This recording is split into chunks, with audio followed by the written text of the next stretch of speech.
Matemática para vestibular. Esse é o primeiro de uma sequência de vídeos, também resolvendo questões de matemática. É claro que nós vamos colocar sempre alguma exposição teórica quando for necessário, a exposição ligada àquela questão. Então, temos aqui provas de várias universidades, como por exemplo o Unicamp, o FRJ, o ERJ, etc. E vamos resolver uma por uma questões de um certo vestibular dessas universidades. Então, os nossos vídeos são sempre resoluções de questões. Nós colocamos a questão dada na prova e resolvemos detalhadamente. Não é um vídeo com teoria, é um vídeo com soluções. Com alguma teoria muito pouca, só o mínimo necessário, alguma fórmula, alguma recordação necessária de um conceito, etc. Então, vamos lá. Esse é apenas o primeiro vídeo. Nós temos aí mais outros vídeos nessa sequência. Naturalmente, você precisa ver uma teoria ligada às questões. Para isso, nós recomendamos que você vá aos livros. A videoaula não pode substituir, não pode ter a pretensão de substituir os seus livros e suas aulas, ao professor, seu orientador, etc. Quer dizer, e o estudo individual. Aqui é apenas um recurso adicional. A videoaula apenas constitui apenas um incentivo a mais. E não se pode, de forma nenhuma, dispensar o livro e também a aula, o orientador ou o professor.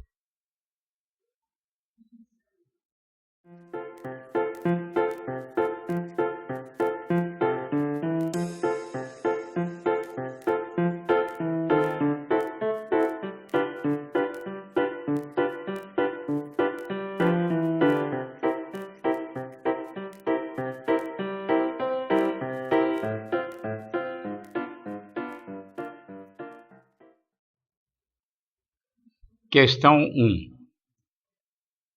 Um carro irá participar de uma corrida em que terá que percorrer 70 voltas em uma pista com 1,4 km, quer dizer, 1 km e 400 metros de extensão.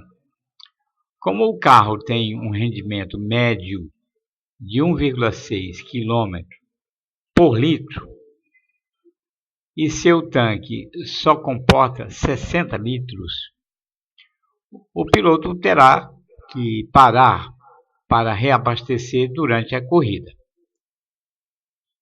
Alternativa A. Aliás, pergunta A. Supondo que o carro iniciará a corrida com o tanque cheio, quantas voltas completas ele poderá percorrer antes do primeiro reabastecimento? Segunda pergunta. Qual é o volume total do combustível que será gasto por esse carro na corrida?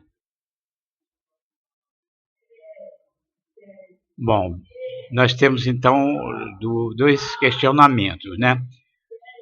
O segundo item, vamos examinar o segundo item, item B. Qual o volume total do combustível que será gasto por este carro na corrida? Então, temos que ver a quilometragem total da corrida. São 70 voltas, está lá escrito lá em cima.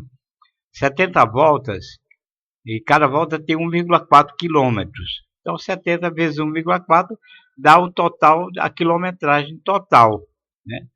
Agora, nós sabemos que o rendimento do carro é de 1,6 km por litro. Então, se você dividir o total da corrida em quilômetros por 1,6, então você terá a quantidade de litros de combustível que esse carro vai usar pela corrida toda, né? Naturalmente não deve dar um número quebrado. Já o item A, supondo que o carro iniciará a corrida com o tanque cheio, né? Então, com 60 litros. Então, ele vai parar. Quando é que ele vai esvaziar esse tanque, né? Ele vai ter que fazer uma parada, né? E quantas voltas? O problema é quantas voltas. Ele tem que parar um pouquinho antes do combustível acabar, é claro. Veja bem. Então, quantas voltas ele vai dar? Olha, se ele tem 60 litros, né? E cada litro ele percorre 1,6 quilômetros. Então, com esses 60 litros, você sabe quantos quilômetros ele pode percorrer com 60 litros. Aí dividir porque cada volta tem 1,4, divide por 1,4, então vai dar um número de voltas até o tanque secar, né? Aí, quer dizer, aí vai dar um número quebrado, mas aí o número de voltas inteiras, né? O problema é a pergunta, o número de voltas, mas não o número, quer dizer, um número racional quebrado, mas o número exato de voltas inteiras para reabastecer, né? Ele vai parar para reabastecer. Então, esse é o encaminhamento dessa questão.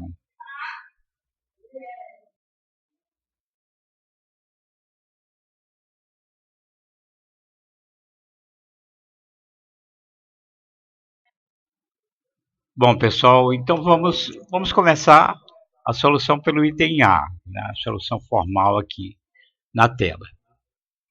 Então, diz assim, primeiro precisamos saber quantos quilômetros o carro pode percorrer com o tanque cheio, né?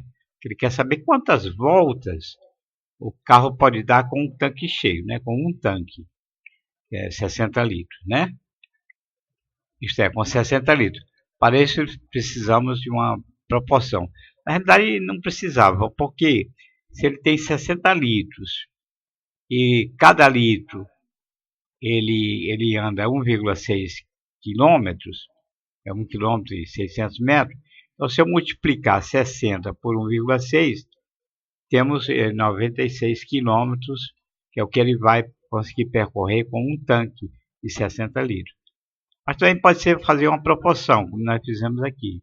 Quer dizer, se com 1 litro ele anda 1,6 quilômetros, então com 60 litros, quer dizer, com um tanque ele andará X quilômetros.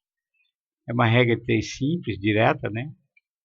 E aí vai dar X igual a 60 vezes 1,6. Já vimos. Só multiplicar 60 por 1,6, né? Então deu 96 quilômetros. Quer dizer que o tanque, com um tanque cheio, ele andará 96 quilômetros até acabar o tanque. Bom, agora cada volta tem 4,4 quilômetros. Como cada volta tem 4,4 quilômetros, então com um tanque ele dará. Então nós vamos dividir os 96 quilômetros por 4,4 quilômetros. Quer dizer, por uma volta. 4,4 é uma volta. Então ele aí dará o número de voltas. Essa divisão dá o número quebrado, dá 21,81, a dízima, né? É o número de voltas. Mas naturalmente ele dará 21 voltas e ainda sobrará um pouco de gasolina no tanque, mas que não é suficiente para dar mais uma volta completa. Quase que daria, né? Porque tem aí 8 décimos, 81 ou 81 centésimos, como queira. Então dá 21 voltas e mais 8 décimos de volta, né? Quase dá para dar mais uma volta, né? A 22ª. Mas não dá não. Ele vai ter que parar mesmo na 21ª volta, ainda com um pouco de gasolina no tanque, e assim ele poderá percorrer 21 voltas com um tanque, né? 21 voltas inteiras, completas, antes de fazer o primeiro reabastecimento, né? Essa é a solução desse item A.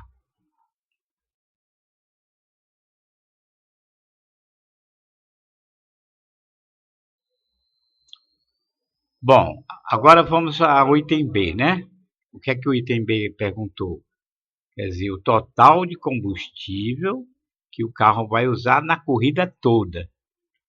Bom, então nós primeiro precisamos saber como é a corrida toda, né? Quantos quilômetros tem?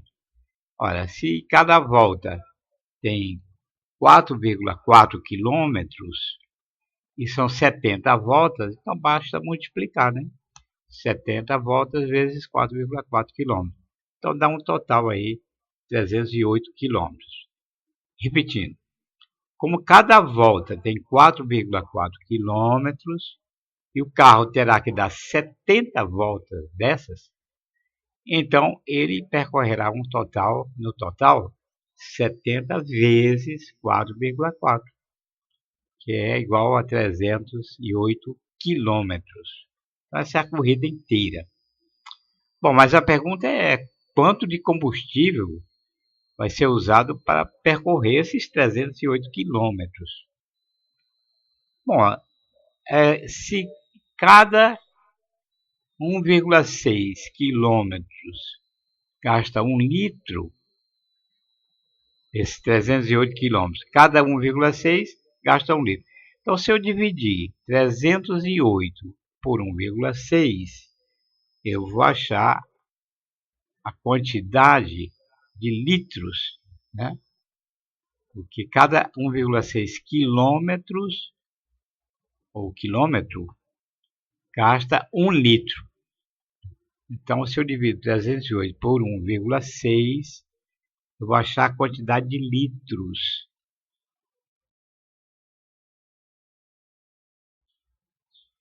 Agora, você também pode resolver isso por uma proporção, né? Porque se ele faz 1,6 quilômetros com 1 litro, então 1,6 está para 1 litro, assim como 308 quilômetros está para X litros. Quer dizer, 1,6 quilômetros corresponde a 1 litro, assim como 308 quilômetros corresponde a X litros. Essa é a proporção, que dá no mesmo. Vai acabar, pela lei fundamental das proporções, produto dos extremos igual ao produto dos meios, então dará x igual a 308 dividido por 1,6. Aí você tem a quantidade de litros, né? 308 quilômetros dividido por 1,6 quilômetro. Então dá 192,5 litros. Assim, o total de combustível será de 192,5 litros na corrida toda, né? Questão 2. Bom, veja, a questão ela tem também 2 itens, né? Tem duas perguntas na mesma questão. É uma questão que a primeira parte é uma questão de teoria dos conjuntos.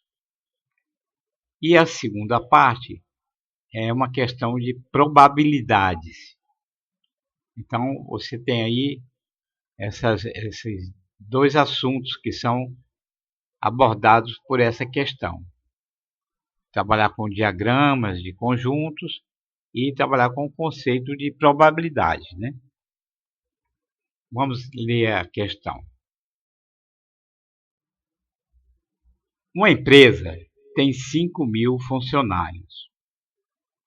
Desses, 48% tem mais de 30 anos. 36% são especializados. E 1.400 têm mais de 30 anos e são especializados. Com base nesses dados, pergunta-se: A. Quantos funcionários têm até 30 anos e não são especializados? B. Escolhendo um funcionário ao acaso, qual a probabilidade dele ter até 30 anos e ser especializado? Então, veja que nós temos aqui vários subconjuntos desse universo. Quando ele fala assim, 48% tem mais de 30 anos. Então, isso aí está dividindo o universo em dois subconjuntos complementares. Quer dizer, 48% tem mais de 30 anos e o restante, 52%, né, tem menos de 30 anos. Pronto. Dividiu o universo em duas classes. Continuando, 36% do universo são especializados. Pronto, vamos parar aqui. 36% são especializados. O restante não são especializados. Então, de novo, quando diz 36% são especializados, né? Então ele está dividindo o universo em duas partes novamente, em duas classes. E uma com 64% e outra com 36%. 36% são especializados, 64% não são especializados. Então veja que são duas subdivisões do universo, subdivisões diferentes, que têm lá suas interseções. Então veja, por exemplo, 1400 tem mais de 30 anos e são especializados. Então aí já está se referindo a uma interseção. Esse E, 1400 tem mais de 30 anos, estão no conjunto de mais de 30 anos e também está no conjunto daqueles que são especializados. Então é uma interseção. É a interseção do conjunto dos funcionários que têm mais de 30 anos com o conjunto daqueles que são especializados. Essa interseção tem 1.400 elementos. Percebe? Vamos ver isso num esquemazinho. Vou fazer uma figurinha, vai facilitar. Mas vamos só adiantando alguma coisa, né? Então, aí vem as duas perguntas. Então, com relação à especialização. Quantos funcionários têm até 30 anos, que está no conjunto dos 30 anos, e são especializados? E não são especializados, que são as duas indagações. Vamos ver os diagramas, que facilita a interpretação da questão.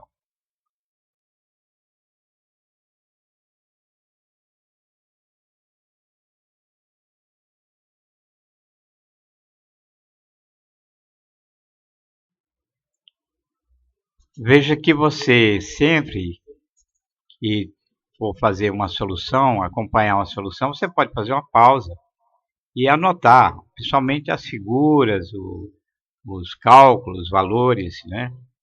Fazendo suas anotações.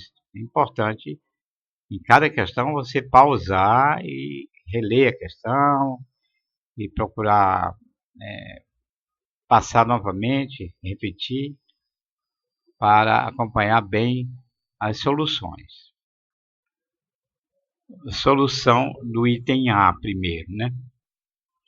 Trata-se de uma questão que podemos resolver usando um diagrama de Venn. É uma questão de teoria dos conjuntos, de uniões, interseções, etc. Então, vamos usar um diagrama de Venn. Aqui, no caso, vamos usar um diagrama em forma de retângulo, ou de retângulos, os diagramas. Fica mais fácil a visualização. Seja B o conjunto dos operários com idade até 30 anos. 30 anos ou menos. Então, esse universo U foi dividido em duas partes complementares. Veja a figurinha da esquerda. A da direita nós não vamos ver agora, só a da esquerda. Então veja que o universo U está dividido em duas classes disjuntas, separadas. A e B. B é dos funcionários com idade até 30 anos. E A dos funcionários com mais de 30 anos. O número de elementos do universo U é 5.000, o universo. N de U, cardinal de U. O número de elementos de U é 5.000. Agora, dos dados fornecidos, nós sabemos que 48% de 5.000 do universo estão no conjunto A. Conjunto A. 48% dos elementos têm mais de 30 anos. Então, é conjunto A. Vamos calcular 48% de 5.000, 0,48 vezes 5.000. 48 centésimos, 48%, vezes 5.000, que dá 2.400. Quer dizer, multiplicando por 48, dividindo por 100, dá 2.400, que é o cardinal do conjunto A, o número de elementos do conjunto A. E aí, fazendo a diferença do total, 5.000 menos 2.400, temos os outros 52%, quer dizer, o conjunto B, dos operários com idade até 30 anos, que dá 2.600. Juntando os dois, temos aí 5.000 operários. Vamos continuar na próxima tela. Se quiser, pode fazer essas anotações aí no caderno para acompanhar melhor a resolução.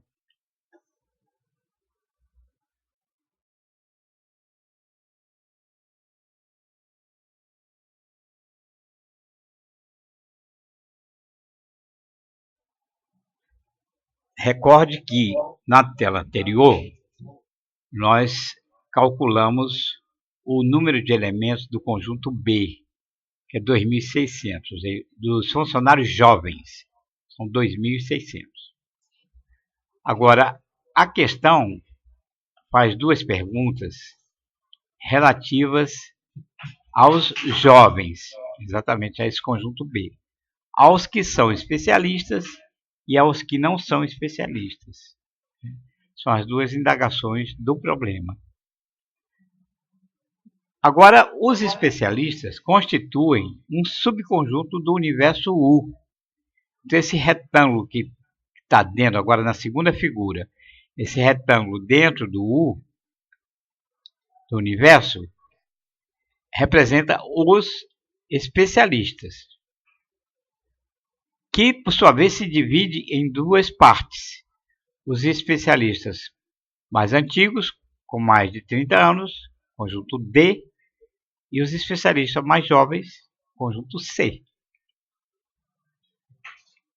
As duas perguntas são sobre os funcionários mais jovens, especialistas ou não. Ou seja, sobre C e B. Seja C o conjunto dos especialistas com até 30 anos. E D, o conjunto dos especialistas com mais de 30 anos. Do enunciado, o número de elementos de D, especialistas com mais de 30, é 1.400. Isso aí foi dado pelo enunciado. Agora, o número de elementos de todos os especialistas, também o enunciado diz que é 36% do universo. 36% dos funcionários são especialistas. Então, 36% do universo. 36% de 5.000. Multiplica por 36, divide por 100. Dá 1.800. Então, esse retângulo menor, constituído de dois pedaços, C e D, tem 1.800 elementos, representa 1.800 funcionários. Mas nós queremos o valor de C primeiro, de C, né? Que é o total de especialistas, que acabamos de ver que é 1.800, menos o D, tirando o D, que o enunciado diz que é 1.400. Então, nós assim sabemos o valor dessa interseção C. O valor seria, então, 1.800 menos 1.400. 1.800 é o conjunto total dos especialistas. 1.400 são os especialistas mais antigos, conjunto D. Então, sobram 400 especialistas no conjunto C. Muito bem. Agora, Nós também estamos interessados no conjunto B-C, ou seja, essa parte verde dos funcionários com menos de 30, dos jovens. Então é B tirando C, ou seja, os elementos de B que não são especialistas, os jovens não especializados. Então B menos C. Mas já vimos que B tem 2.600 elementos, C tem 400, então B menos C temos 2.200. Ou seja, os jovens com idade até 30 anos que não são especializados, B menos C. B são os com até 30 anos. C são os especializados, jovens especializados. B menos C são aqueles jovens que não são especializados. 2.200. Essas informações permitem, então, resolver as duas perguntas do problema. O item A da questão está respondido nessa última linha, ou seja, o número de quantos elementos são de B menos C, ou seja, quantos são os funcionários jovens não especializados. Resposta: 2.200.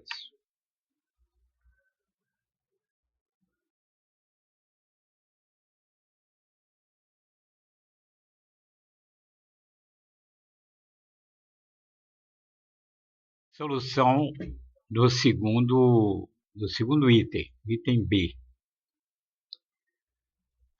O item B pergunta qual a probabilidade, quer dizer, escolhendo-se ao acaso um funcionário desses 5.000, dentre os 5.000, qual a probabilidade que ele tenha menos de 30 anos, ou até 30 anos, né?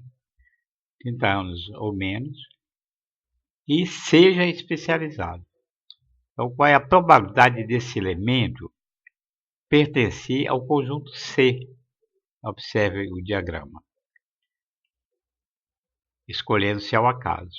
Então, nós temos aí um universo de 5.000 eventos possíveis em 400 eventos favoráveis, porque nós já vimos na tela anterior que C contém 400 elementos.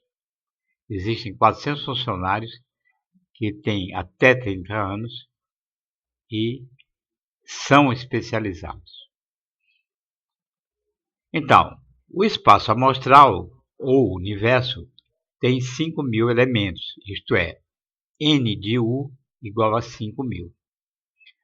O evento é ter até 30 anos e ser especializado. Ou seja, o evento é pertencer ao conjunto C.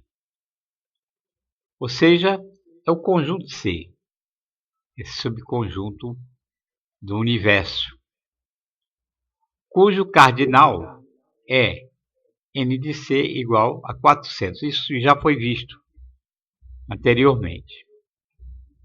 Se P de C representa a probabilidade de se escolher um elemento de C aleatoriamente, né?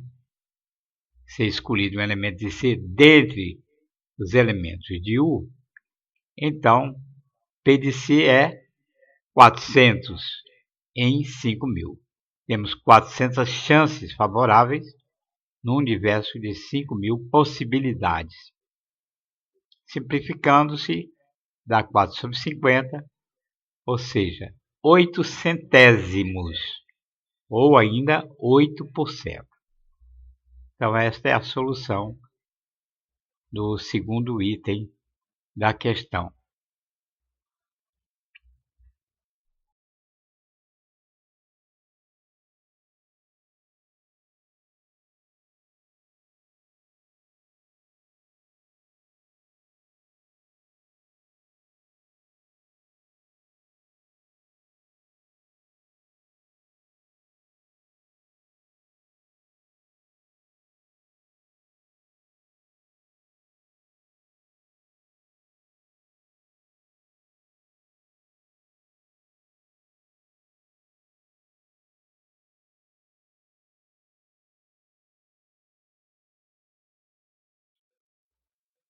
Questão 3. Essa questão nós precisamos saber calcular o volume de um paralelepípedo retângulo. Um paralelepípedo ele é formado de 6 faces, é um sólido formado por 6 faces, 2 a 2 paralelas e em formato paralelas e iguais, né? Em formato de retângulos, né? Então tem 6 faces. O cubo é um caso particular de um paralelepípedo, só que no cubo as faces todas são quadrados, né? Então a questão vai tratar, nós precisamos calcular o volume de paralelepípedos, é uma questão de geometria. Então, para se calcular o volume de um paralelepípedo, uma caixa d'água, por exemplo, né? Nós precisamos, ou um livro tem também o formato de um paralelepípedo, aproximadamente. Uma caixa de sapato, uma caixa de fósforo. Então, nós temos 3 dimensões, o comprimento, a largura e a altura. Calcula-se o volume multiplicando-se as 3 dimensões. E aí dá o volume do paralelepípedo. O paralelepípedo pode ser a largura, o comprimento e a altura quaisquer, né? Dificilmente nós veríamos uma cédula, uma folha de papel, como um paralelepípedo. Não é intuitivo. Quer dizer, uma caixa de sapato, a gente percebe bem que é um sólido com 3 dimensões. Mas já uma folha de papel é muito fina, então a gente pode achar que não é um paralelepípedo, mas é. Quer dizer, a altura pode ser muito pequena, né? De décimos de milímetro, né? Sei lá. Quer dizer, bem fininho o papel, mas ele tem uma altura, né? Então é um paralelepípedo, porque ele há de ter uma altura, mesmo que seja desprezível, mas tem, né? Então a questão versa sobre esses paralelepípedos e sobre o volume de um paralelepípedo. Vamos ao enunciado. Questão 3. Um cidadão precavido foi fazer uma retirada de dinheiro em um banco e, para tanto, levou sua mala executiva, cujo interior mede 56 centímetros de comprimento, 39 centímetros de largura e 10 centímetros de altura. O cidadão só pretende levar notas de R$50. Cada nota tem 140 milímetros de comprimento, 65 milímetros de largura e 0,2 ou 2 décimos de milímetro de espessura. E a densidade é igual a 0,75 gramas por centímetro cúbico. Pergunta A. Qual é a máxima quantia de dinheiro que o cidadão poderá colocar na mala? E item B. Se a mala vazia pesa 2,6 quilos ou quilograma, qual será o peso da mala cheia de dinheiro? Note logo que aqui nós temos medidas em centímetros, as dimensões da mala, as dimensões da cédula, da nota, são dadas em milímetros, então tem que haver uma redução, ou de centímetro para milímetro, ou de milímetro para centímetro, para trabalhar numa só unidade, né? Isso vai ter que ser feito durante a resolução. E também a densidade está dada em gramas por centímetro cúbico, e já o peso da mala é dado em quilogramas. Então, quer saber o peso da mala cheia de dinheiro. Pode ser em quilogramas ou em gramas, mas tem que haver igualar as unidades de medidas na resolução da questão. Devemos observar também que o enunciado fornece a densidade do papel moeda da cédula, né? Que é 0,75 gramas por cada centímetro cúbico. Então, se eu quero calcular o peso de um objeto com essa densidade, eu devo multiplicar o volume pela densidade. Multiplicando-se o volume pela densidade, eu obtenho o peso do objeto. No caso das cédulas, ou o que fosse, né? Eu multiplico o volume de um objeto pela densidade do material de que ele é feito, então eu obtenho o peso desse objeto.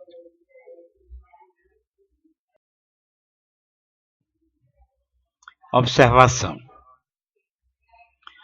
É importante considerar as várias maneiras de arrumar cédulas na maleta. Porque ele pergunta qual a quantidade máxima de dinheiro que pode levar nessa maleta, né? Então isso vai depender muito da maneira de arrumar essas cédulas nessa maleta, né?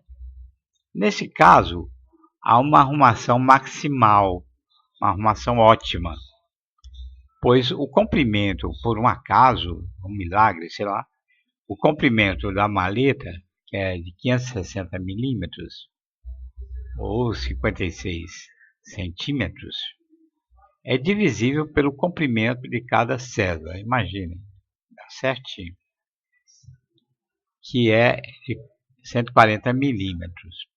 E a largura também, por incrível que pareça, a largura da maleta, que é de 39 centímetros, ou 390 milímetros, é exatamente divisível pela largura das cédulas de 50 reais, né? E a largura da cédula é de 65 milímetros. Né?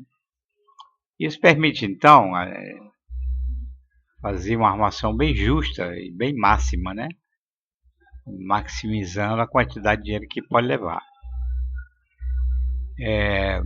Ou seja, dá 24 maços de cédulas, né?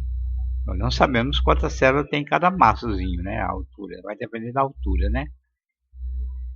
E de célula em 6 linhas, esses maços arrumados em 6 linhas, e cada linha com 4 colunas.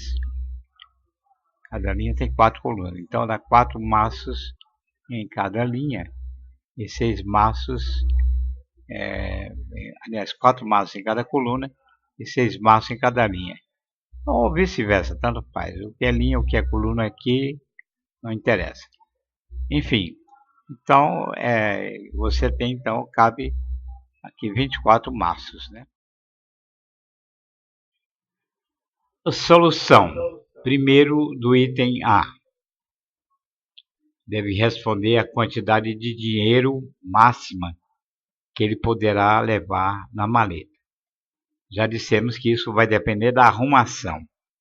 Mas já vimos também que é possível uma arrumação máxima, né? Onde as cédulas vão ocupar exatamente o volume total do interior da maleta. Nessa questão, as próprias cédulas, tanto quanto a maleta, devem ser consideradas como paralelepípedos, ainda que de espessura, de alturas, muito pequenas, 0,2 milímetro, ou seja, 0,2 de milímetro de altura. Sabemos que o volume de um paralelepípedo é o produto de suas 3 dimensões, comprimento, largura e altura. Assim, o volume útil da maleta é o produto de suas 3 dimensões internas da maleta, que foi dado no enunciado, foram dadas no enunciado. 56 centímetros vezes 39 centímetros vezes 10 centímetros. Isso nos dá 21.840 centímetros cúbicos. Mas as dimensões da cédula são dadas em milímetros. Então, por isso, nós vamos transformar esses centímetros cúbicos em milímetros cúbicos. Como? Multiplicando por 1000. Sabemos que 1 centímetro tem 10 milímetros. 1 centímetro quadrado tem 100 milímetros quadrados. 1 centímetro cúbico tem 1000 milímetros cúbicos. Então, nós vamos multiplicar por 1000. Então, ficamos com 21.841.000 milímetros cúbicos. Essa é a área útil da maleta, aliás, a área não, o volume útil da maleta e também o volume das células que vão ocupar todo esse espaço com aquela arrumação possível, arrumação melhor possível. Já o volume de cada cédula é o produto de suas 3 dimensões, já que é um paralelepípedo, 140 milímetros vezes 65 milímetros vezes 0,2 milímetros, resultando em 1.820 milímetros cúbicos. Bom, então nós vamos ver quantas cédulas nós podemos colocar na maleta. Divide o volume total da maleta pelo volume de cada cédula. Então, 21.840, aliás, 21.840.000 dividido por 1.820, dando um total de 12.000 cédulas. Cédulas de quê? Cédulas de R$50. Então, o total em dinheiro, em valor do dinheiro que cabe nessa maleta é R$50 multiplicado por 12.000. A digitação está errada, tá? 1.200. É 12.000. São 12.000 cédulas de R$50. E isso dá, então, R$600.000. Essa é a solução do item A. Vamos à solução do segundo item. Item B. Ele pergunta sobre o peso da maleta com esse dinheiro que foi calculado, né? Ora, o peso, primeiro, vamos dizer o peso do dinheiro, né?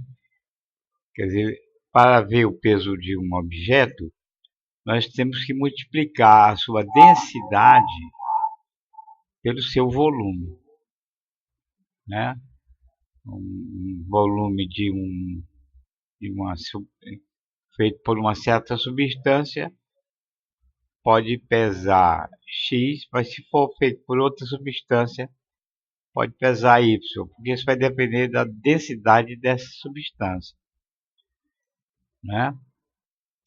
Então, sendo a densidade do material das cédulas de 0,75 gramas por centímetro cúbico, quer dizer, a densidade do papel moeda, né?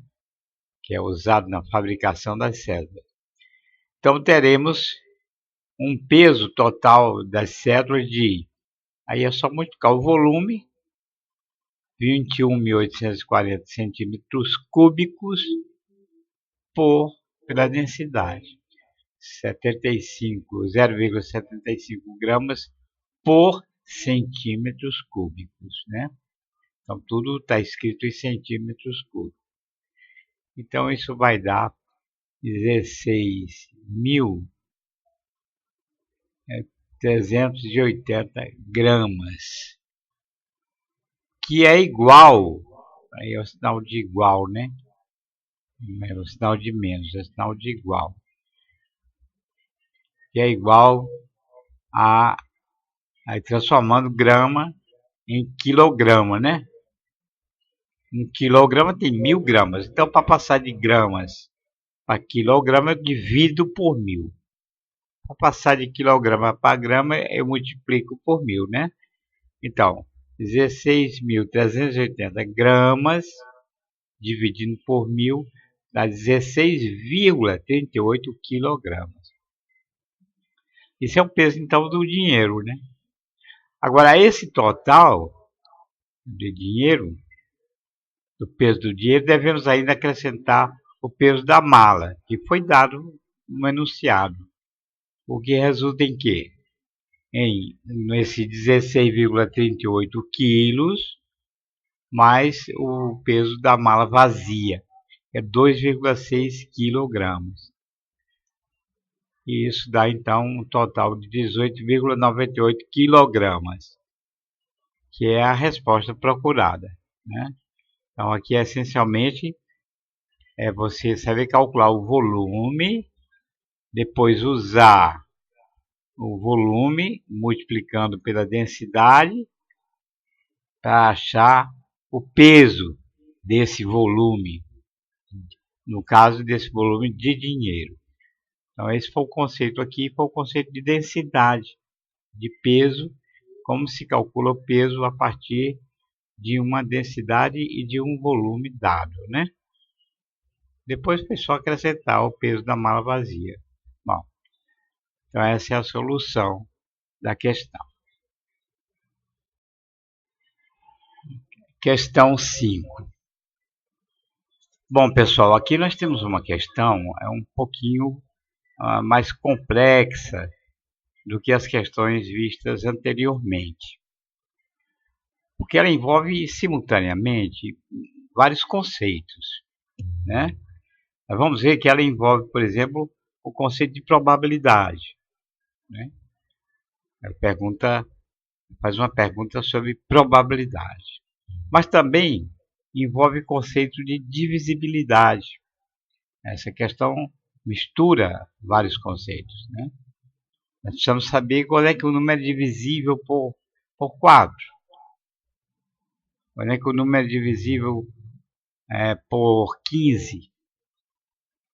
Então, são esses conceitos que estarão presentes aqui. E também como se calcula a quantidade de elementos de um conjunto. Porque para você saber a probabilidade de um evento, você tem que saber o número de elementos do universo, do total do universo, e o número de elementos do subconjunto, que é o evento dos eventos favoráveis, o que é chamado de evento, né? Quer dizer, qual a probabilidade de um evento dentro de um certo universo. Então, nós temos que calcular aqui o número de elementos de um certo conjunto, usando o princípio multiplicativo, como nós vamos ver a seguir. Mas vamos logo adiantar aqui duas questões. Quando é que um número é divisível por 15? Bom, o número para ser divisível por 15, a soma de seus algarismos tem que ser divisível por 3, né? Porque para ser divisível por 15, tem que ser divisível por 3 e por 5.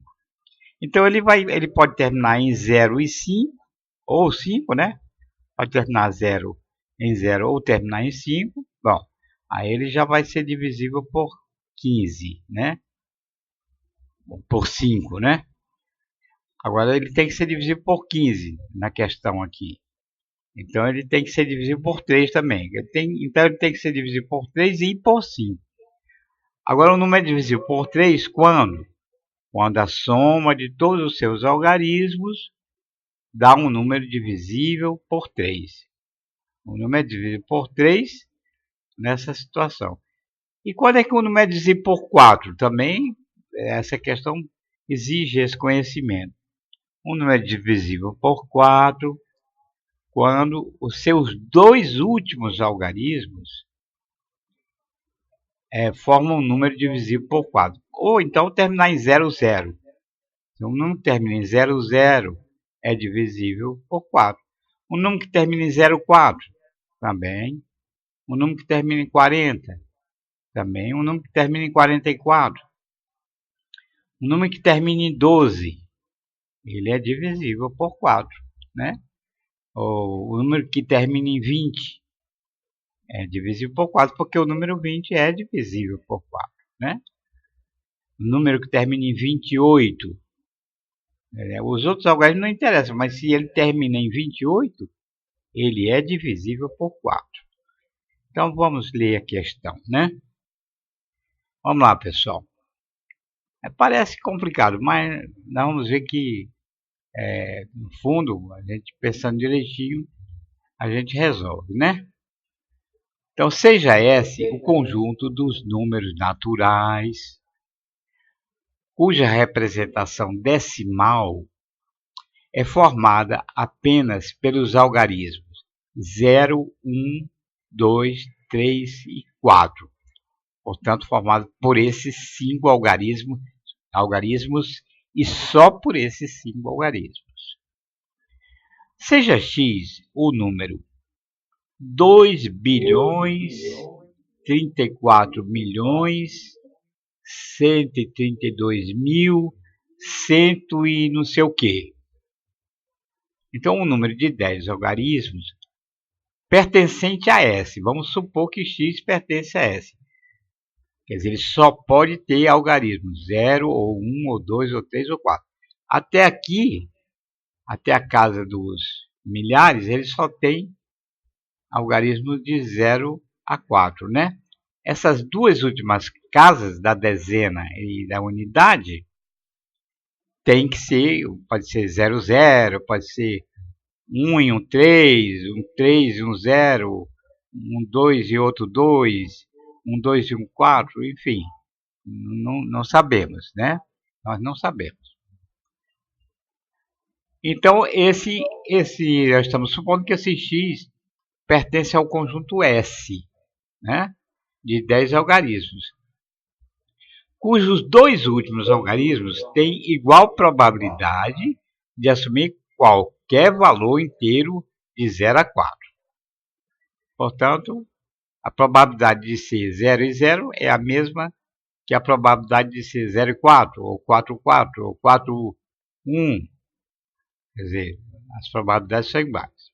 Então, a pergunta é, qual a probabilidade de que x seja divisível por 15? Já falamos sobre divisibilidade por 15, né? B. Quantos números menores que 1 bilhão, esse número aí é 2 bilhões, né?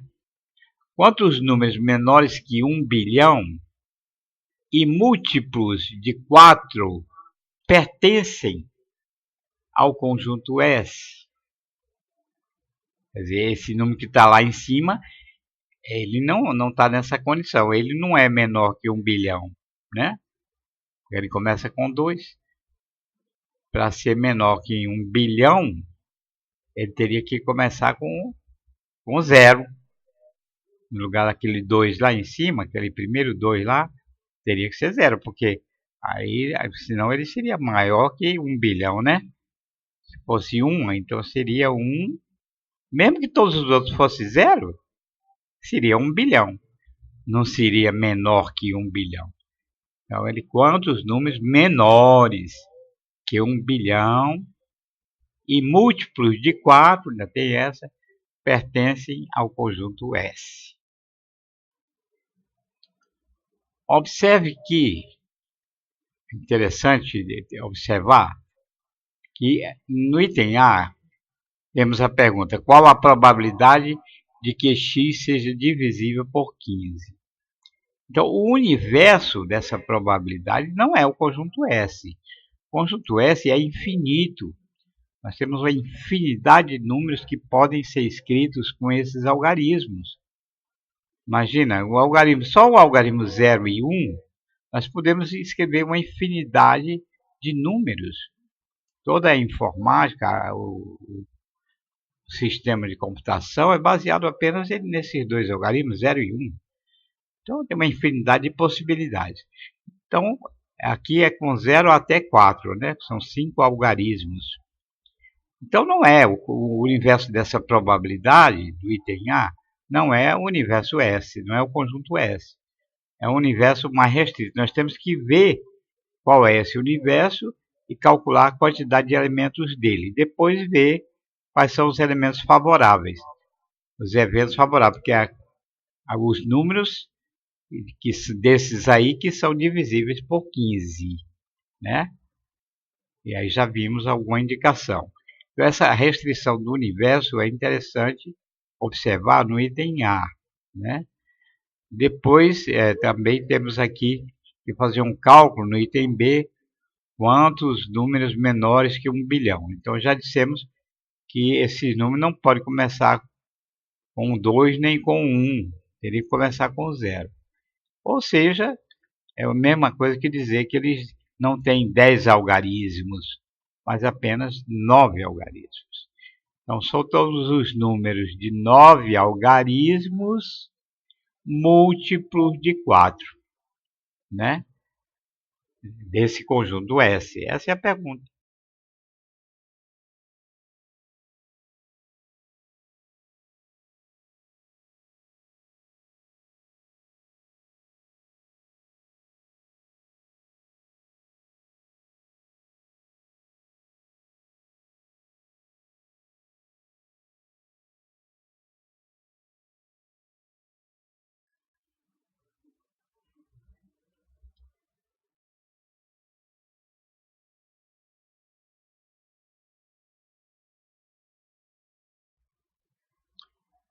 Solução do item A.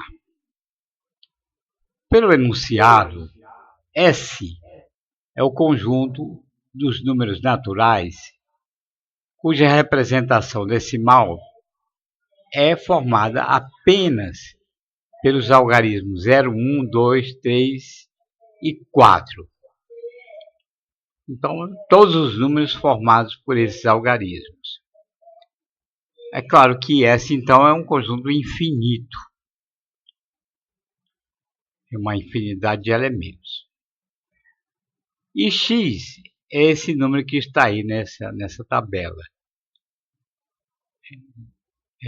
2 bilhões, 34 milhões, 132 mil, cento e tanto, sei lá. Qual a probabilidade P de que X seja divisível por 15? X é um número indicado aí, faltando apenas 2 algarismos, das dezenas e das unidades. Então, qual a probabilidade dentre os números assim formados que ele seja divisível por 15? Dentre os números assim formados, qual a probabilidade que seja divisível por 15? O universo, no caso, não é S. É o conjunto U de todos os números obtidos dessa representação acima, acrescentando-se os 2 algarismos restantes. Isso nos fornece 5 vezes 5 possibilidades. Porque para colocar um algarismo nas dezenas, temos 5 possibilidades. E para cada uma dessas 5 possibilidades, temos 5 possibilidades para o lugar das unidades, a casa das unidades. Então, pode ser 0, 1, 2, 3 ou 4, né? Então, temos 5 vezes 5. Números possíveis, valores possíveis para X, ou seja, 25. Assim, o número de elementos desse universo restrito é de 25. Mas, aliás, esse universo é um subconjunto de S. S é infinito, né? Mas desses 25, apenas aqueles terminados em 0 podem ser divisíveis por 5. Quer dizer, não tem como outra chance, porque para ser divisível por 5, o número tem que terminar ou em 0 ou em 5. 5 não tem, né? Não está disponível. Então tem que ser terminado em 0, né?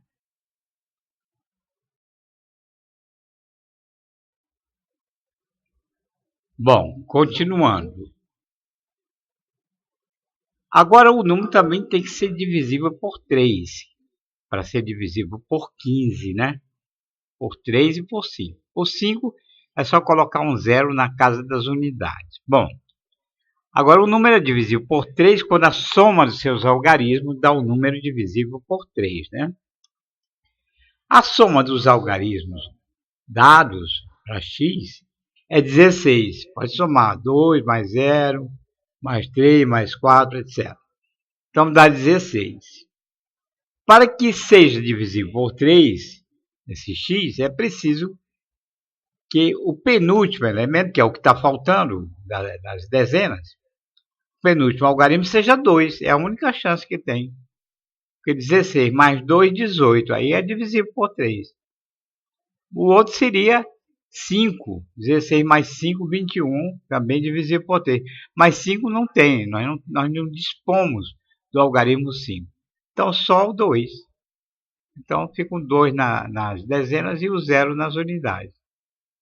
Logo, só temos uma chance em 25. Ou seja, a probabilidade P de que o número seja divisível por 15 é 1 em 25. E o número é esse que está aí na tela.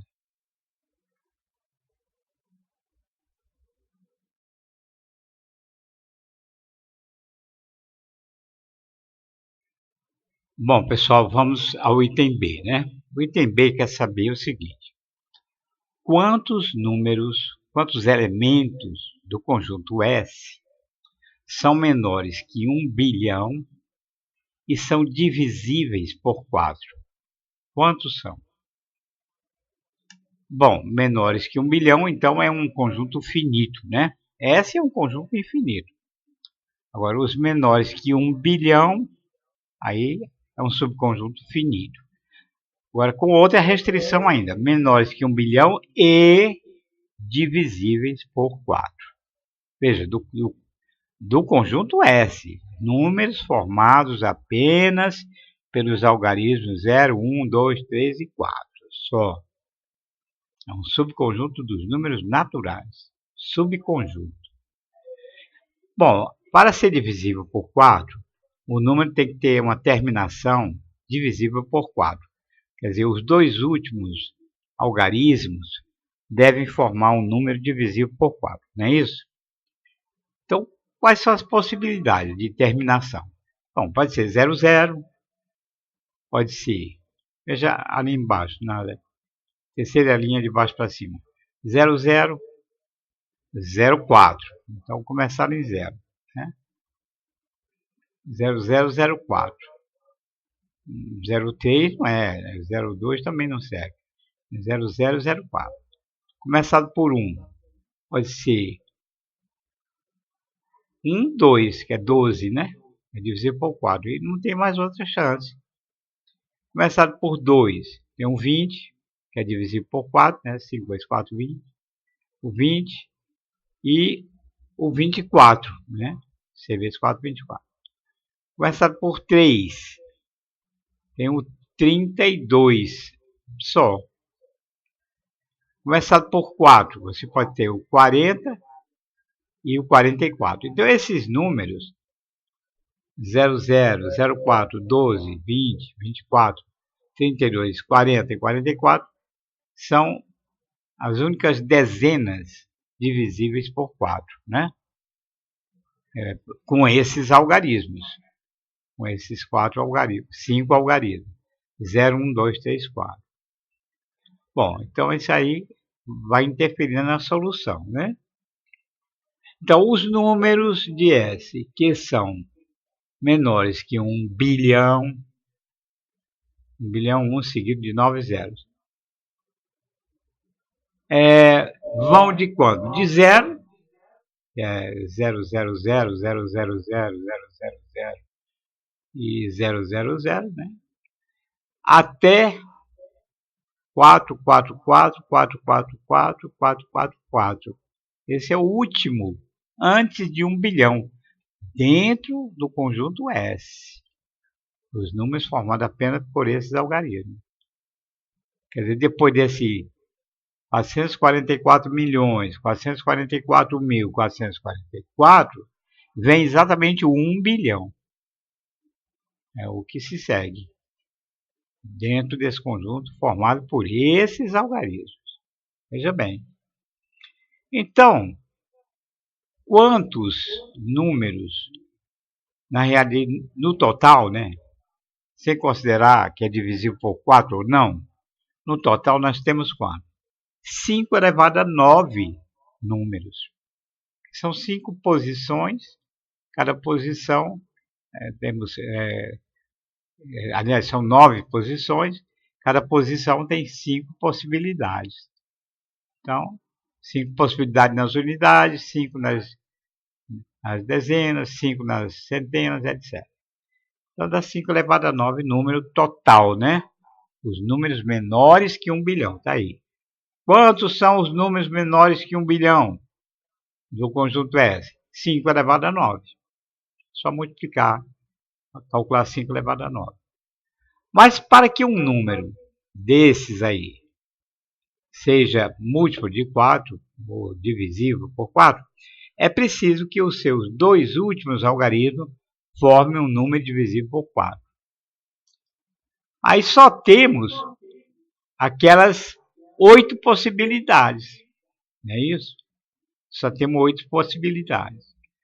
Então, os dois últimos algarismos, temos 8 chances. Então, desses 9 posições, as duas últimas estarão reservadas para essas 8 possibilidades. Então, sobram 7 posições para ser preenchidas. Aí, de qualquer jeito, não tem importância. Pode ser tudo 0, tudo 1, 4, depois o 3, ou outro 0, enfim, não importa. Importa são os dois últimos. Então, você tem esse valor, né? Que é 5 elevado a 7 e vezes essas 8 possibilidades. Bom, aí você tem 5 elevado a 7 vezes 8 números. Aí fazendo as contas, né? Aí dá exatamente 78.125 vezes 8, né? Que é igual a 625 mil números. Ou seja, 625 mil números desse conjunto S são menores que 1 bilhão e são divisíveis por 4.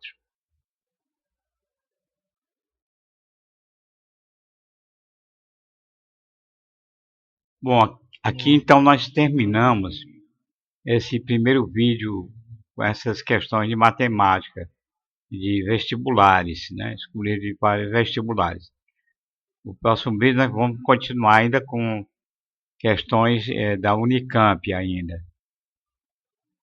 Então, até o próximo vídeo.